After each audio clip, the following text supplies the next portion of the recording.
Olá, muito bom dia para você, uma excelente semana. O Record News Rural de hoje está começando agora. O início das chuvas animou os agricultores na principal região produtora de soja do Brasil. Ao primeiro sinal de mudança no clima, os produtores colocaram as máquinas para rodar. Começou oficialmente a semeadura da soja na região médio-norte de Mato Grosso. Com as primeiras chuvas regulares, produtores rurais já colocaram as máquinas no campo para dar início à safra 25-26. Segundo o calendário do Zoneamento Agrícola de Risco Climático, o ZARC, o período ideal de plantio na região vai de setembro até novembro.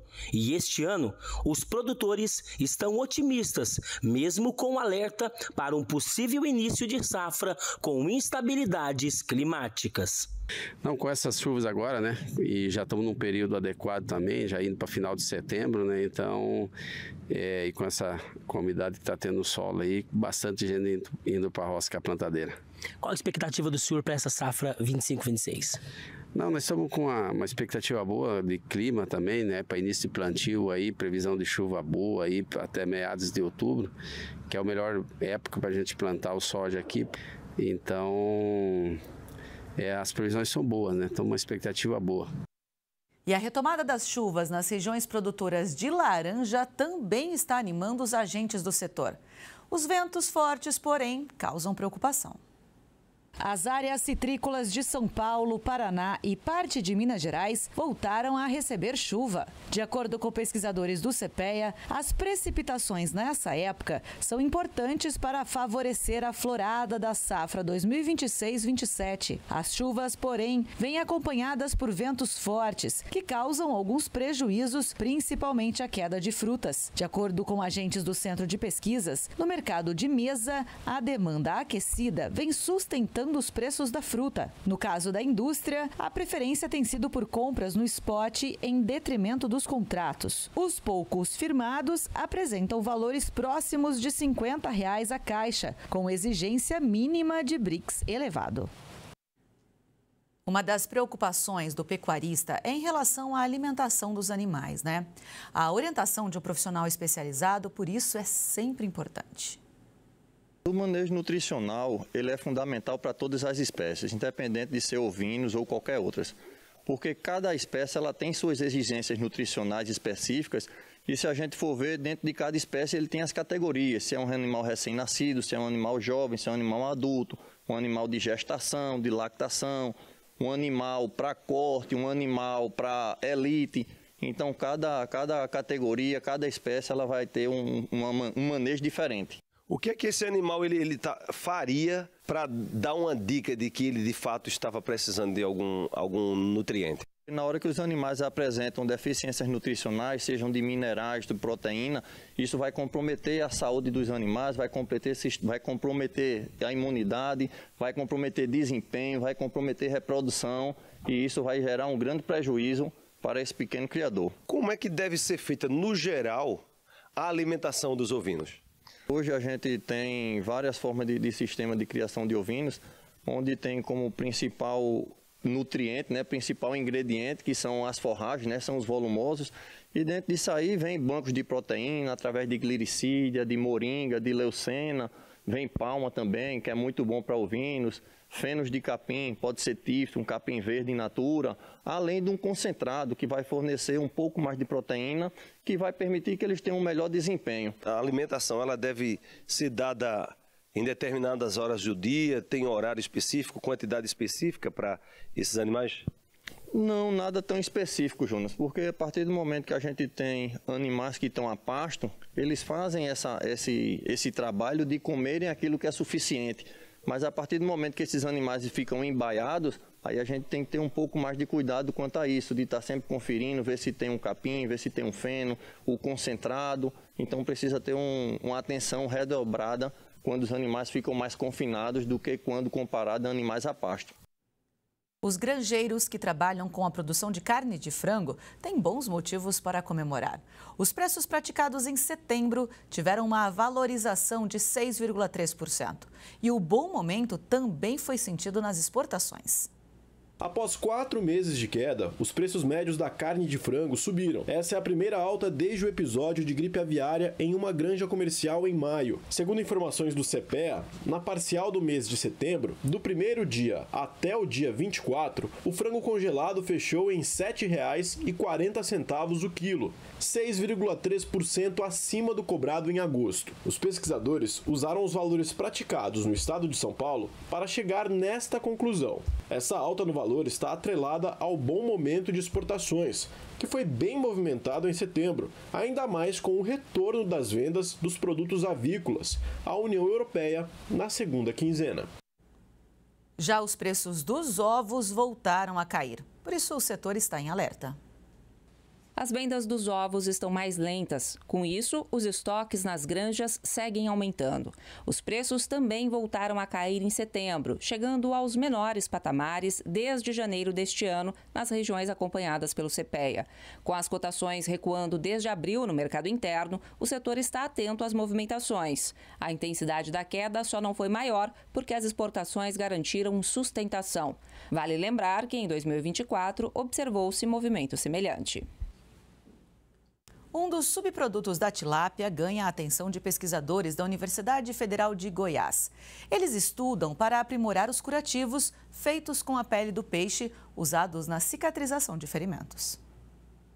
O uso de pele de tilápia para cicatrização de ferimentos graves, como queimaduras, foi desenvolvido inicialmente na Universidade Federal do Ceará, há cerca de 10 anos. Aqui em Goiás, através do programa de pós-graduação de Ciência Animal, pesquisadores da UFJ, a Universidade Federal de Jataí, estão aprimorando este estudo. O produto que nós estamos trabalhando é utilizar a pele, só que a gente descelulariza, que é retirar as células da pele, e também fazer a despigmentação, para tirar aquele aspecto de pele de peixe. Já são 5 anos de pesquisa. Esta é uma amostra do biocurativo pronto. O colágeno presente na pele do peixe age como cicatrizador das feridas. Testes com animais já foram feitos. Esta foto mostra como ficou a pata de um cachorro após o uso da pele de tilápia em uma ferida. O nosso alvo é a utilização em humanos e também veterinário, para outras espécies. Segundo o pesquisador, a pele de tilápia é indicada para diversos tipos de feridas, principalmente aquelas que apresentam grande perda de líquido, como queimaduras e feridas crônicas, comuns em pacientes diabéticos ou com problemas circulatórios, que necessitam de estímulo para cicatrização. Nesses casos, a pele atua como um curativo oclusivo, ajudando a manter a umidade e protegendo o local. A pesquisa já está concluída e o entendimento é que o produto é eficaz. O próximo passo são os testes em humanos. Para isso, a universidade está em busca de um hospital que aceite ser um parceiro e comece a usar este tratamento em seus pacientes com feridas na pele. Uma das principais vantagens observadas é que a pele de tilápia exige pouco manejo, podendo ser mantida por períodos prolongados, o que reduz a dor do paciente e a frequência das trocas de curativo. Além disso, ao contrário de outros materiais, ela favorece o crescimento celular e atua como uma barreira física protetora, impedindo a entrada de micro-organismos e acelerando o processo de regeneração da pele. Por que o uso da pele da tilápia? Porque a pele é um descarte, que pode ser até um contaminante ambiental, porque a gente não consome como alimento. Então, estamos usando um produto que é descarte, que seria lixo, tendo um benefício como um cicatrizante com grande quantidade de colágeno do tipo 1. A técnica reduz significativamente o risco de rejeição pelo organismo, mas essa possibilidade ainda existe. Qualquer material que se coloque em contato com um organismo vivo sempre vai causar uma reação. Por isso, mesmo com os avanços no preparo da pele de tilápia, é necessário acompanhar de perto a resposta do corpo ao tratamento.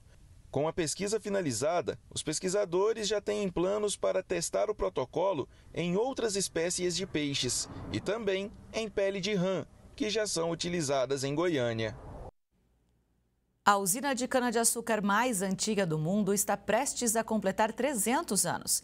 Eu fui até Pernambuco conhecer essa história que alia tradição e modernidade de olho no futuro. Tradição, história, experiência, competência. Essa é a usina Petribu, fundada como engenho ainda em 1729. Hoje ela processa cerca de 8.500 toneladas de cana, 1.000 toneladas de açúcar e 2.000 litros de etanol por dia. Nada aqui é desperdiçado. A vinhaça, por exemplo, vai para a fertirrigação e até a biomassa vira energia que abastece toda a propriedade. Para isso, é preciso estar atento às novas tecnologias e aos recursos. Nós temos que pensar sempre no futuro, né? Daqui a 4 anos nós vamos fazer 300 anos e a gente não pode imaginar estar plantando cana como a gente plantava, né, há 100 anos atrás. Então, hoje a gente realmente investe bastante em tecnologia, inovação, tanto na indústria quanto no campo e principalmente no campo, né, que é onde está toda a nossa riqueza. Pelas características do solo e do relevo, boa parte do trabalho no campo ainda é braçal. Mas, cada vez mais, o que se vê por aqui é pesquisa e tecnologia. São pelo menos 600 variedades. A Petribu possui o maior centro varietal de cana do Nordeste e tem parcerias com os melhores centros de pesquisa do Brasil. Aqui são cerca de 30.000 hectares, com 18.500 ocupados com a produção de cana-de-açúcar, 2.000 para a produção de eucalipto e o restante com áreas de preservação ambiental e preservação permanente. Por dia, cerca de 5.300 funcionários fazem o trabalho com 400 equipamentos. Pelo menos 100 deles são tratores. Tem que ser um maquinário robusto, né? Que a gente sempre preza a questão da economia, né? Da ergonomia também, por conta dos trabalhadores, né? Que passam o dia na atividade. Tem que ser um trator econômico, um trator que tenha muita potência, né? Que consiga ter a qualidade que a gente precisa para fazer as atividades. Então, realmente, o trator da Valtra ele tem atendido bastante. Hoje, a empresa não é apenas uma usina de cana-de-açúcar, mas uma fábrica de alimento que também exporta para as Américas, Europa, Ásia e África. Daniela está à frente das operações da Petribu desde 2014 e é a primeira mulher a presidir uma usina no Brasil. É um desafio, não é fácil, mas eu acho que a dificuldade é para todo mundo, né? Acho que a gente tem que tentar sempre estar aprimorando nossos conhecimentos. Eu tenho muita humildade para aprender. Todo dia tem situações novas, situações em que a gente realmente nunca passou, né? Usina é uma fábrica de problemas, né? Porque você tem campo, você tem indústria, você tem, né, diversas atividades, tem toda também a parte financeira, comercial, tudo. Mas acho que quando a gente faz o que a gente gosta, né? Quando a gente faz com amor, acho que as coisas ficam um pouco mais fáceis. Vamos ver agora como fica a previsão do tempo para esta segunda-feira em todo o Brasil.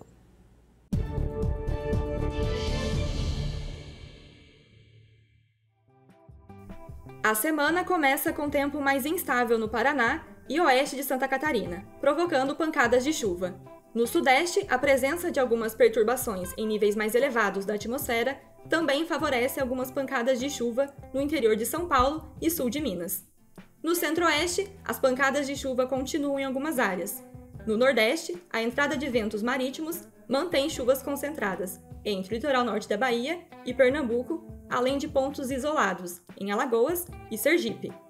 No norte, calor e umidade favorecem pancadas de chuva irregulares no Amazonas, Acre, Rondônia e Roraima. Na região sul, pancadas de chuva entre o oeste e norte do Paraná, e devem se espalhar pelo norte do estado.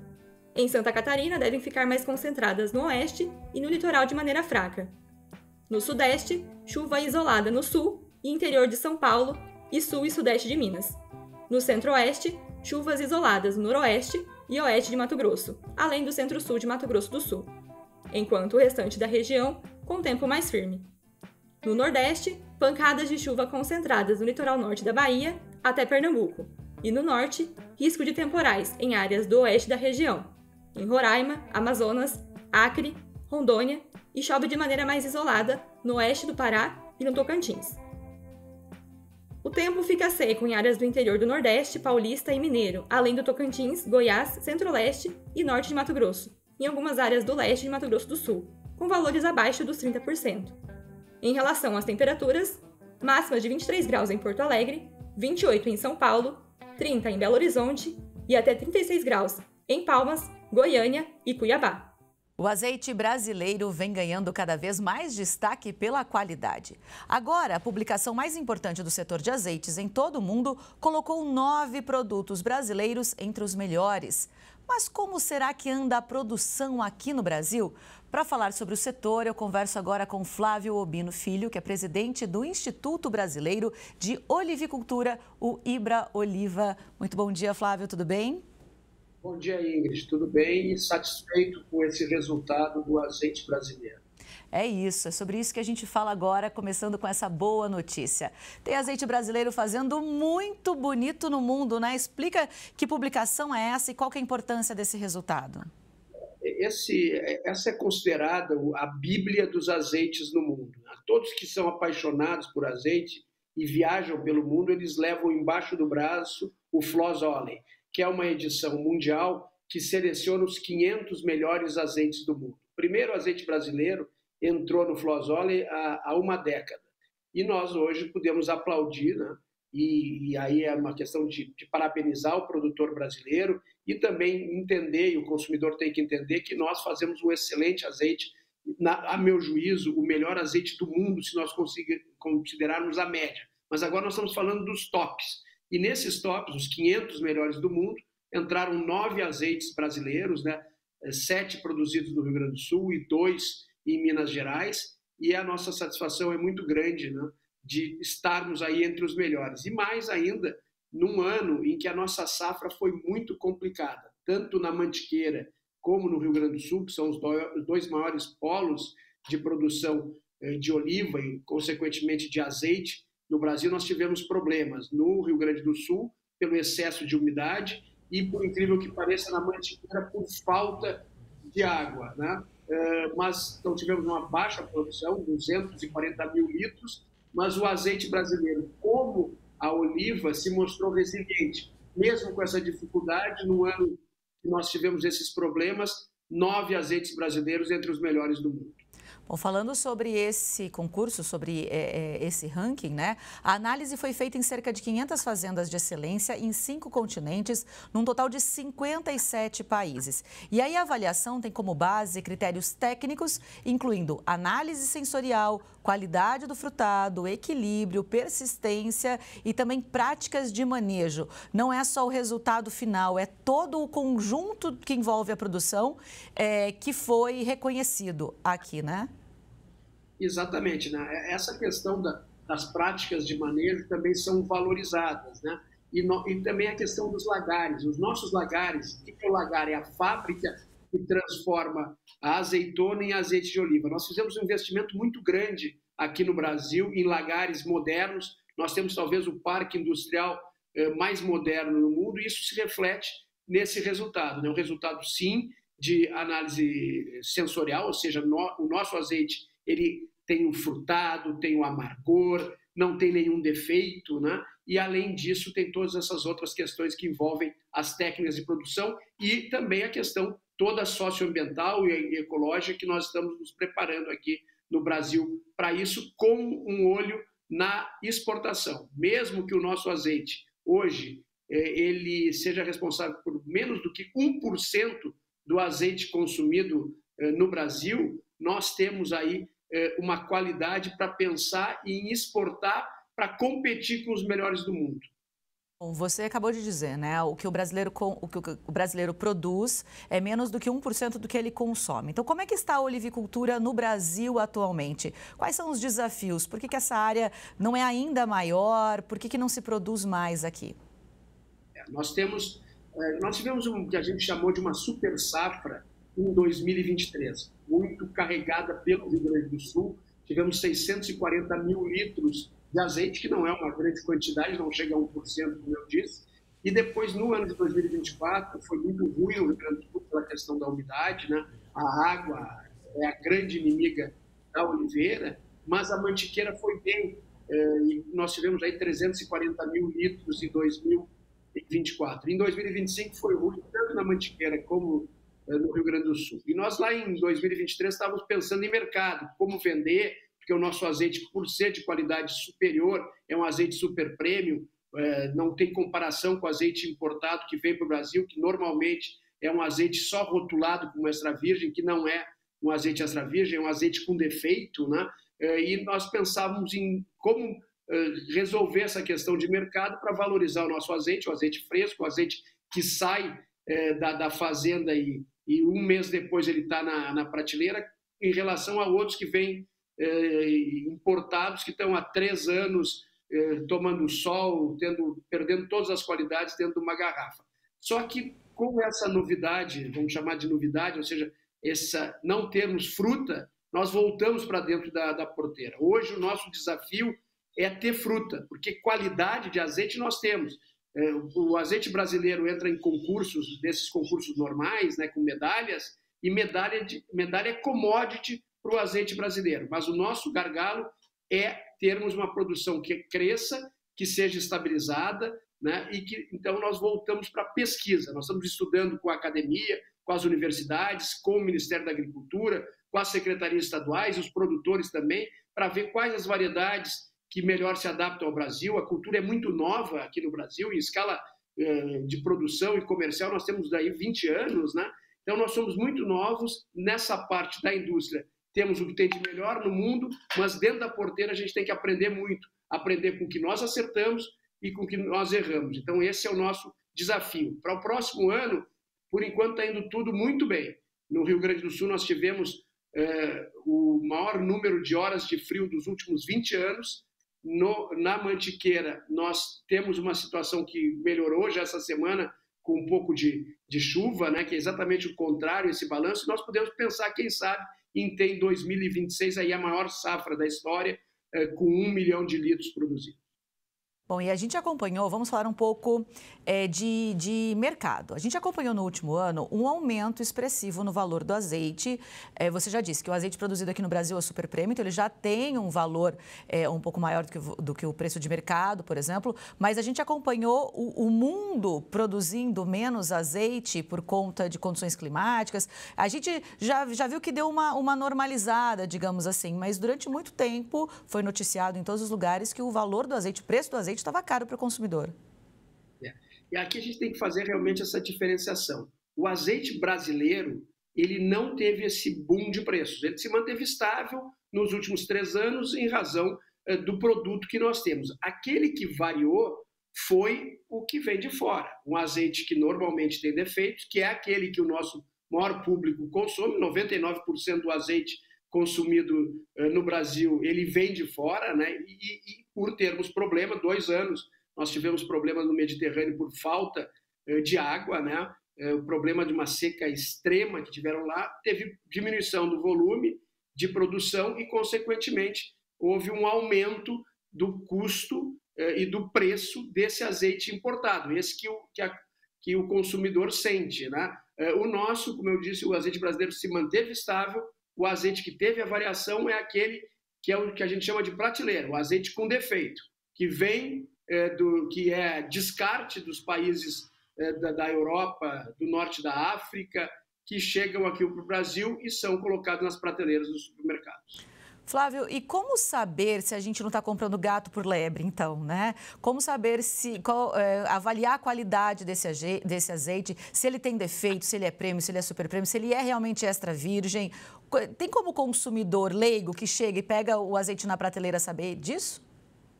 O consumidor está aprendendo. Por exemplo, um consumidor que prova um azeite brasileiro, um azeite fresco, frutado, com um retrogosto amargo, que tem picância na garganta, ele não volta para o azeite com defeitos. Quais são os defeitos que a gente sente? Eu provo um azeite e sinto um gosto de azeitona, aquelas azeitonas de mesa que a gente tem nos restaurantes na nossa casa.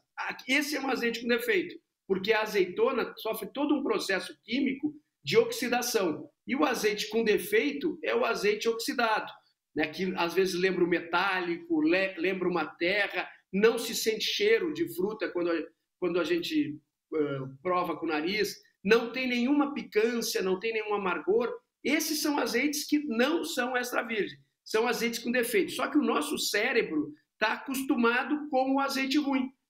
Então a gente estranha, às vezes, quando prova o azeite de verdade. Mas tem um provérbio basco que é aquele que a verdade, como o azeite, eles sobem à superfície. E nós estamos vendo hoje um trabalho do Ministério da Agricultura de fiscalização maior a partir da análise sensorial. Nós não tínhamos até 3 anos análise sensorial, ou seja, provar o gosto do azeite. Era só química, e quimicamente podem ser mexidos, mas sensorialmente agora se tem esse teste e muitos azeites estão sendo reprovados, alguns que chegam com extra virgem e, na verdade, são lampantes. O que é um azeite lampante? Impróprio para consumo. Lampante, para lampião, só serve para acender lampião. E isso, às vezes, está no nosso mercado sendo vendido como azeite extra virgem. Mas tem toda uma movimentação também do Ministério Público de São Paulo, num processo que determina que sejam feitas perícias nesses azeites de mercado que são mal rotulados, não são extra virgem, pode ser até virgem,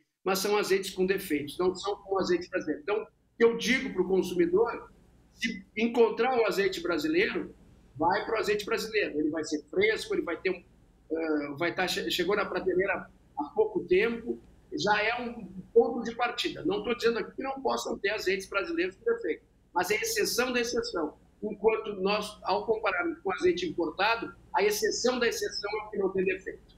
É interessante, claro que não falando em termos de defeitos ou impróprios, mas quando você dizia das análises sensoriais, eu lembrei do café e lembrei do chocolate, que hoje também é muito feito à base dos especiais, dos premiums, enfim, através da análise sensorial, né? Um conjunto de análise de sensações para rotular ou classificar a qualidade, seja do café, seja do cacau. Acho que, muito superficialmente, daria para fazer um paralelo quando a gente fala da qualidade do azeite brasileiro. Não tenha dúvida.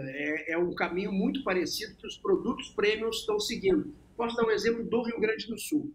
O Rio Grande do Sul, através do governo do estado e da Secretaria de Inovação, instituiu um chamado selo premium, o selo premium, na verdade, para carne de cordeiro, para o azeite de oliva, para a erva mate e para a cachaça produzida no Rio Grande do Sul. Então, se estabelecem réguas de qualidade e se o produtor alcançar essa regra de qualidade, ele recebe o selo premium. No caso do azeite, por lotes identificados. Então, não tem a multiplicação dos selos ou multiplicação das medalhas. É aquele com certificado de origem, com certificado sensorial, que o consumidor tenha certeza de que está comprando com qualidade. É um caminho que me parece que todos esses produtos estão seguindo para facilitar ao consumidor que ele possa ter uma melhor identificação do que é realmente premium e o que é commodity, o que é, no nosso caso, um azeite de prateleira. Flávio, antes da gente encerrar, eu queria só dar alguns números aqui e pedir depois para você comentar, né? Hoje a área plantada é de cerca de 10 mil hectares em todo o Brasil, são mais ou menos 550 produtores em mais de 200 municípios. Em 2023, como você disse, a produção nacional atingiu 650 mil litros. A gente sabe que o Rio Grande do Sul é o estado mais tradicional na produção de azeite, por lá são cerca de 6.200 hectares plantados, 325 produtores distribuídos em 110 municípios.